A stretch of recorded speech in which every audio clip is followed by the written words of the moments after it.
Hello, everybody. Welcome to our new episode of Rethink Life. This episode is all about serendipity. The word serendipity has particular meaning for the scientific metaphysician. It refers to the discovery of the true nature of things without a preconceived idea of what to expect. Serendipity is defined by Webster as the gift of finding valuable or agreeable things not sought for. In the culture of science, things are intuitions of reality. Thoughts, ideas, or things. Intuitions are the spontaneous unfoldment of truth. The real comes to view when beliefs and theories about the real are not allowed to cloud vision. What is truth concerns us more than the fact that truth is. In place of asking, what do I see? Ask yourself, what is the seeing, the idea? The seeing determines what you see. As mind, we experience our own being, the consciousness of an Einstein, a Corot, a Rachmaninoff.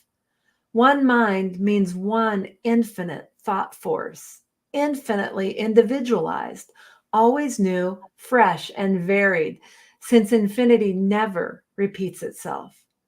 Mind, self-identified, is mind defined operationally as thinking. This mental event, thinking, is the self-conscious identity called man.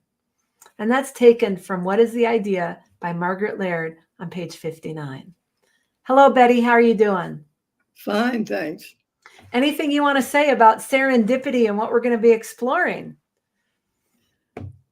Well, we're going to be exploring, actually, the action of the God idea called man. Okay. All right. Anything else about that? No, except we will be repeating over and over and over, in case anybody misses the point, that thinking or the action of the God idea is man. Okay. So it's something to think about or think with. It's the presence of thinking itself. Mm-hmm. Thinking And that's is say man. ahead. Go ahead. Sorry. Thinking presencing is man. Right. And that's the discovery of the true nature of things, of anything.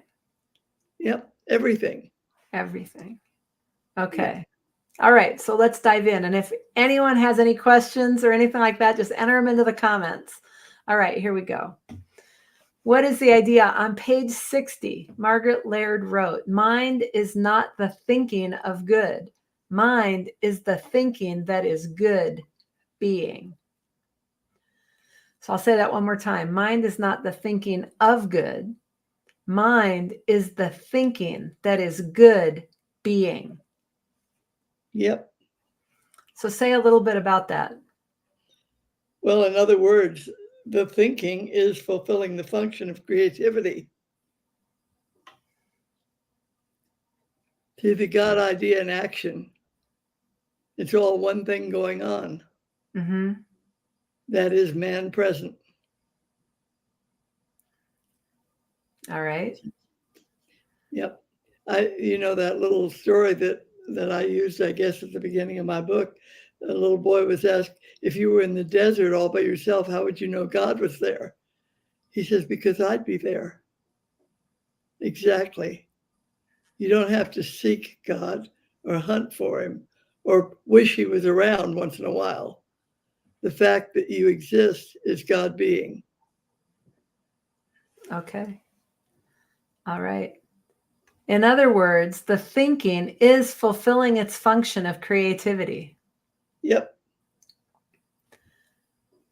Okay. Now, in Science and Health on page 129, starting on line 7 and going to 8, if you wish to know the spiritual fact, you can discover it by reversing the material fable, be the fable pro or con. Yep. Okay, give me an example.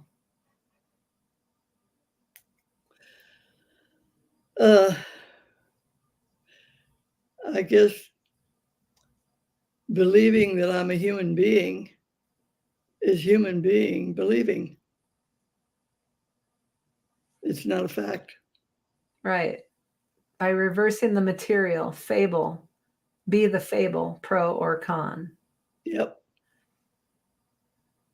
So by saying, believing I'm a human being is a human being believing.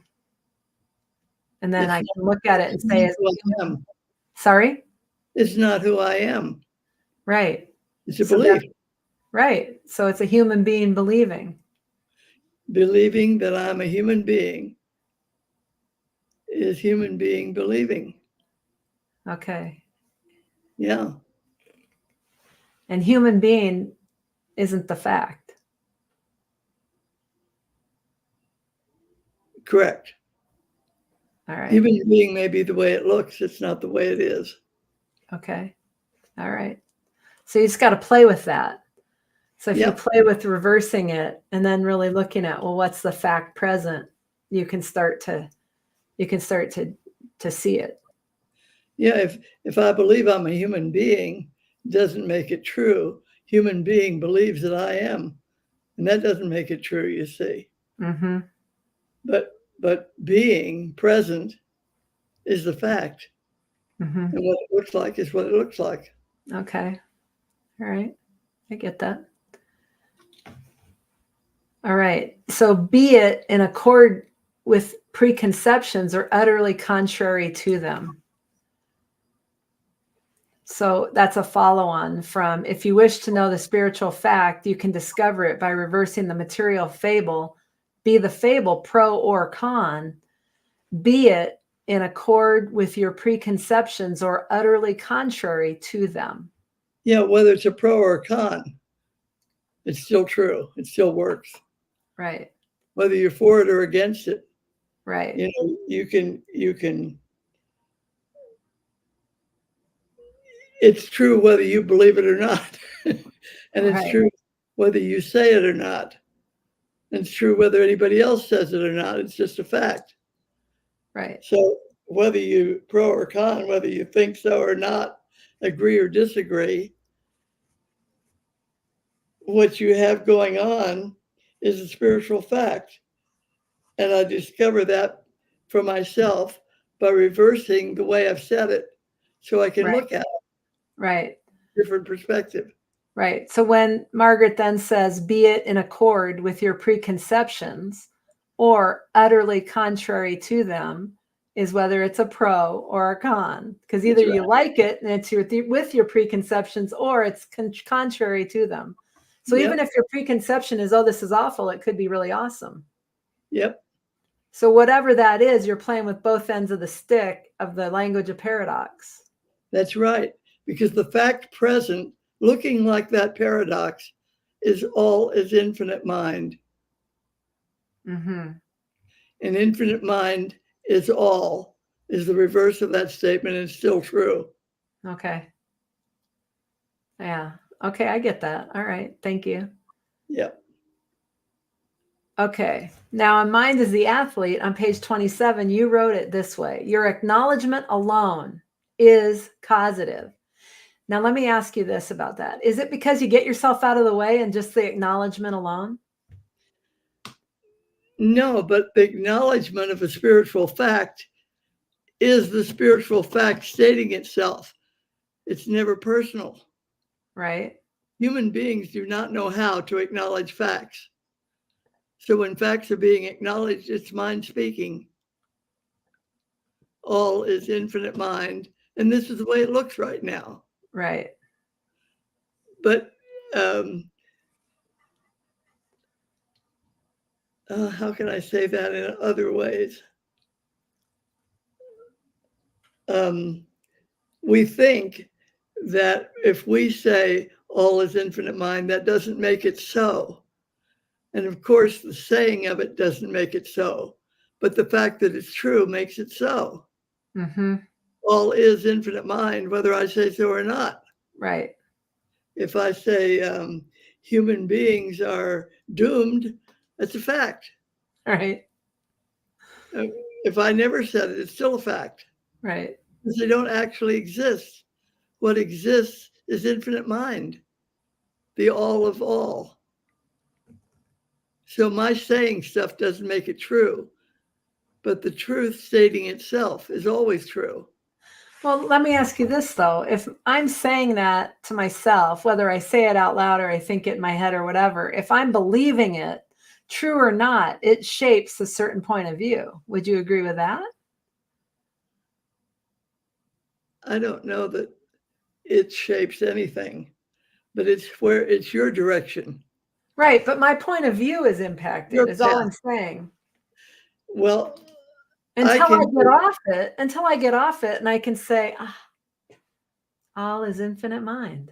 All right. when you say get off it now, what are you saying? Let go of my human point of view, my personal sense. And when that happens, what's going on? When that happens, it's acknowledgement. That's right. And it happens in an instant, right? Yeah. So what does it say about acknowledgement? Your acknowledgement alone is causative. It changes everything. Boom, in that instant. That's right. Got it. Okay. That's because the two-legged animal can't acknowledge. Got it. When the acknowledgement is being stated, it's mind speaking. Yes. Looking like you're seeing something, but it's mind speaking. Right. That's what I'm saying. And it appears like I'm working it out for myself. Yep. It has a language view. Right. Exactly. Okay. Yep. All right. Very clear. All right. Very good. Now, if y'all don't get this and it's not clear to you, then you got to put a comment in the comments. Otherwise, hold your peace forever. Okay. All right. So this manifests as a self-fulfilling expansion of awareness. And it does, because when you let it go of the stuff that you firmly are grasping onto, as you know it's true, and you just go, it is that self-fulfilling expansion. It's an expansion of your awareness. Things you couldn't even see before start to show up. Is that what you're talking about? Yeah, and it isn't like you give up something, but it's like when you are acknowledging and present to that acknowledgement of your statement or as your statement, the other doesn't exist. So it's always mind speaking. Right. But when I said give up, it was like stop holding so fast to that belief or that point of view of the look. Well, when you are consciously acknowledging what you describe as how it looks humanly, you don't actually ever have anything to give up. Okay. So I could stay a curmudgeon forever and still acknowledge truth and be a curmudgeon? It could look just like that. Just like Doesn't that. mean a Okay. thing. All right. So curmudgeons out there, take note. You're just fine. Carry on. All right. What is the idea? Page 61. Margaret Laird wrote, being is the awareness that only good, capital G, is. Okay. Yep. That's just like, I don't even know what to say to that. It's kind of like, all right, yeah, being is the awareness that only good is. So the note we put in here was, you experience in belief the humanity of your divinity instead of the divinity of your humanity.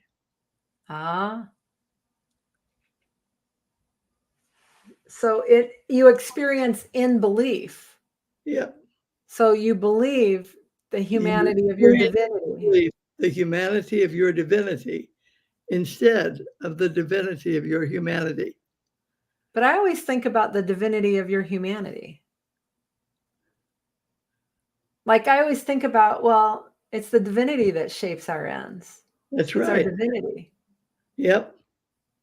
So is that the humanity of your divinity, or is that his divinity of your humanity? It's the divinity of your humanity. Exactly. So you experience in belief the humanity of your divinity. If in belief, you're looking at the picture, which is what belief does, yeah? If you're a believer. Right. Well, you would be if in belief you're experiencing in belief. would That's what mean you're a believer. if you're a believer, your experience is the humanity of your divinity. Got If you it. don't have a lot of beliefs going Right. on, It's, you yeah. got the divinity of your humanity taking care of everything. Yeah. So it's putting humanity as primary as opposed to divinity as Yeah, if primary. you put that first, put language first, Yeah. yeah, Exactly. Then you're down the primrose path that's right. of anyways, sin, sickness, and death. See, Okay.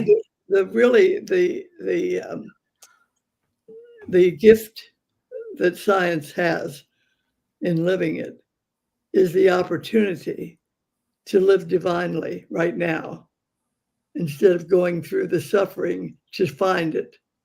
Yeah. You know, if I can live the acknowledgement of perfection present consciously as what's going on, I don't have to suffer to discover it Right. blocking my path. Right. Right. Because it's always divinity that makes you uncomfortable in the belief of yourself. Correct. Yeah. Okay, I get it. Very good. Thank you. Mm. In Science and Health, Mary Baker Eddy wrote on page 289, starting on line 25 to 26, she wrote, the spiritual fact and the material belief of things are contradictions. Yep. It's like the reverse of error is truth. The spiritual fact and the material belief are contradictions. Yes. Where are you standing? Right. Who are you being? What's true? Got it. Yeah. So we want to be standing in the spiritual facts. We want to be standing Trued up for those rather than mired in material belief. That's right. Because that's where freedom is. Well, that's where your being is. Right. Well, okay. Otherwise, you're just a believer. Ah, right. Limited.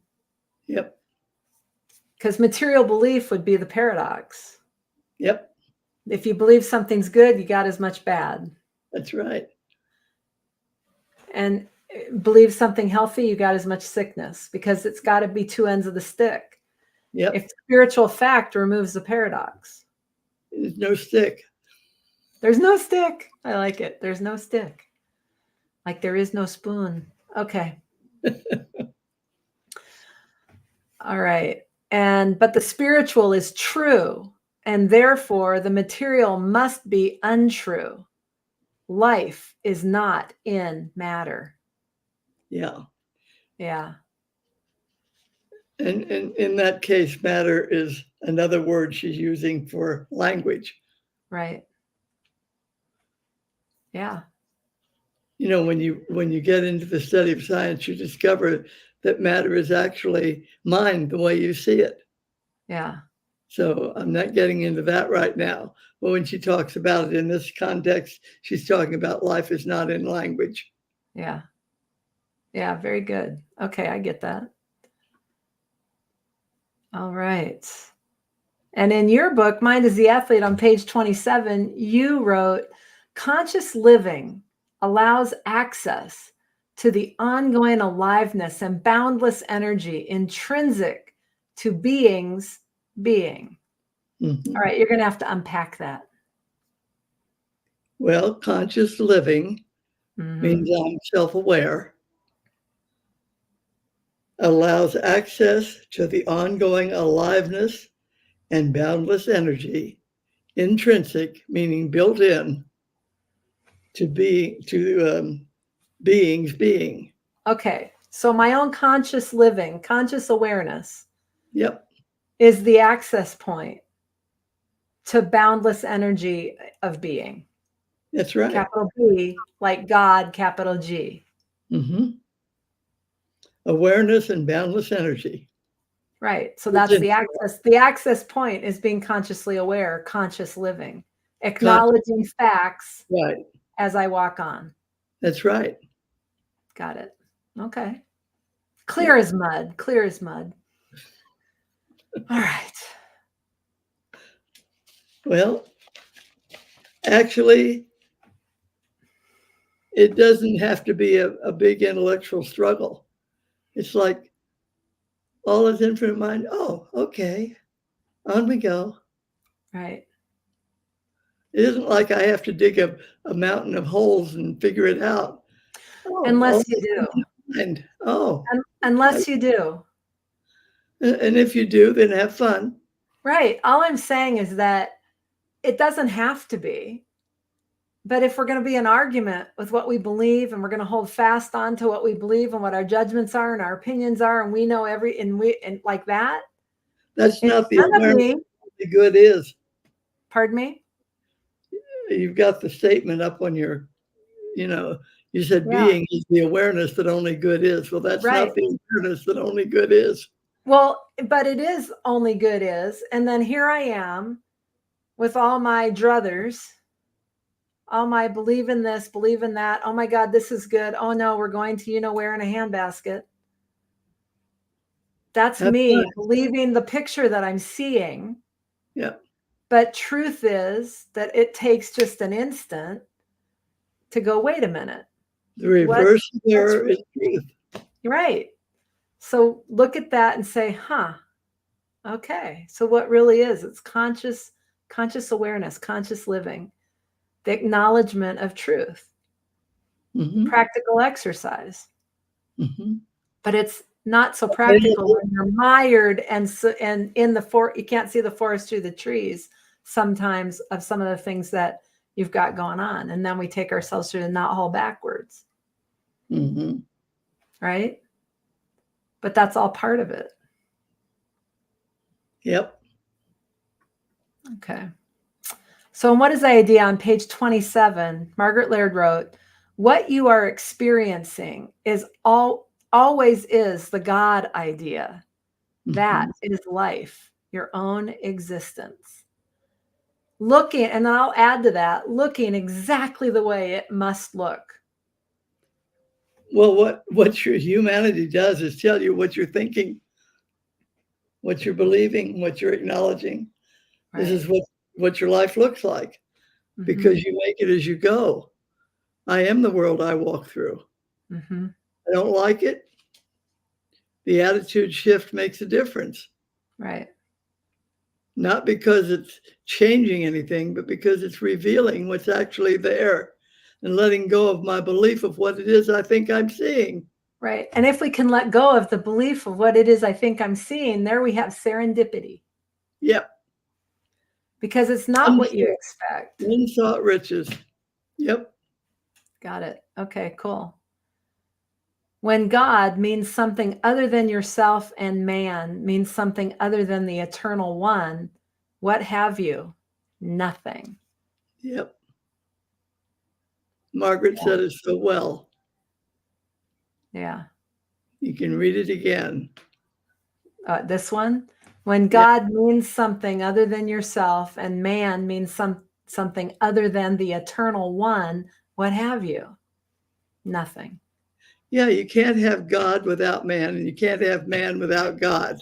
There's one being. And the action of that being is what we call man, but it's the same being that we call God. Right. There's no difference. There's no division. Yeah. There's no two-ness. There's just one being, one thing going on, God being.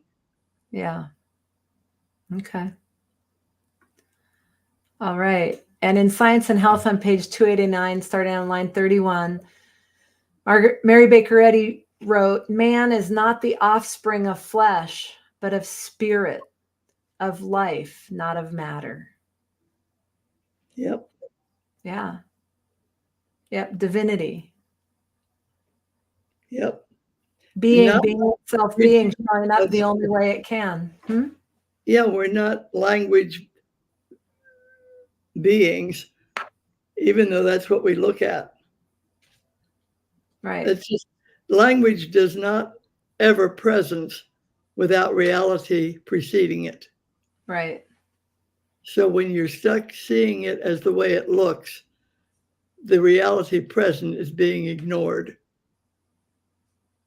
And all you have to do is get your understanding or your view of reality right here, right now, regardless of what it looks like. Mm-hmm. Whether I see it or not, without God present, there isn't any Betty. Right. And when I get that clear, I don't really care about all the pictures. I just say, oh, okay, on we go. Right. Right. Yeah, you let your beliefs and your thoughts and all that alone. Yeah, it'll look that way, and who cares? What's Right. really present is just fine. Right. Water off a duck's back. Yep. Because life is God, life must be eternal, self-existent. Life is the everlasting I am. And get that. And get how many times, day in and day out, we say, I'm going to the store. I'm going to make a new dress. I'm going. We say it all the time. What is the everlasting I am? God being. It's not the language being. Right. Language wouldn't be present if the reality weren't present. Right. But it's the reality that's the guts of being. Mm-hmm. Yep, I get it. Okay, and then in your book on page 27, you wrote, whenever you become fully present to any situation, it either shifts dramatically or disappears. Yep. And I've lived that over and over and over. And I know all of you have, whether you recognize it or not. Absolutely true. Whenever you become fully present, stuff disappears, other stuff reappears. Appearing and disappearing and reappearing is the language look of being ongoingly. Right. Perfection present. Yep. Because life is God, life must be eternal. That's not the quote, is it? Nope. That's the note explaining what you just read. Uh-huh. So the thing that we will say then is this. The moment you defer to whatever works for the situation, your opponent drops resistance also, and ideas arise for other possibilities that have always been present, though unrecognized. Yep. Good quote. Yes. Oops. So I shall put it up. And there it is. The moment you defer to whatever works for the situation, your opponent drops resistance also, and ideas arise for other possibilities that have always been present, though unrecognized. You know, and the thing is that is really helpful when you get into what's called an argument with somebody. Mm-hmm. The minute you stop arguing and say, oh, recognizing that they have a right to think exactly what they're thinking, see what they see, say what they say, and you also have that same right because there's just one idea presencing. And the minute you both see that, the idea takes over. And pretty soon you find you're agreeing. I remember Margaret talking about a dispute she had with her neighbor over a fence. And she thought it was one way and the neighbor thought it was another. And I don't know whether it was where the fence was located or what the argument was. But she said, all of a sudden she stopped and thought, does it make any difference? The fence is the fence is the fence. And the other woman spoke up. Margaret said she didn't even open her mouth. And the other woman says, do we really care? Margaret says, no. She says, I'll see you tomorrow. Right. There you go. Yeah. Yeah. It's actually very good because the longer we hold on to our right, wrong attitude and disagreements, it just keeps the other person mired in it as well. Yeah. And when resistance is dropped, they stop pushing. Yeah. Your experience is the push is gone when you stop. Right. Resistance. Yeah. Very good. All right. So that is all we have today. And we will see you next week. Same time, same channel. And right. have a great week and enjoy and pay attention to the serendipity as it shows up. Challenge yourself. What new serendipity can open up this week? Yeah, what surprises are standing here right now? Right. Just All open the that things up. blind, whole, perfect, complete, infinitely manifest, looking just like this. On we go. There you go. So yeah, so we'll see you next week. Go have some serendipitous occasions. All right, we'll see you later.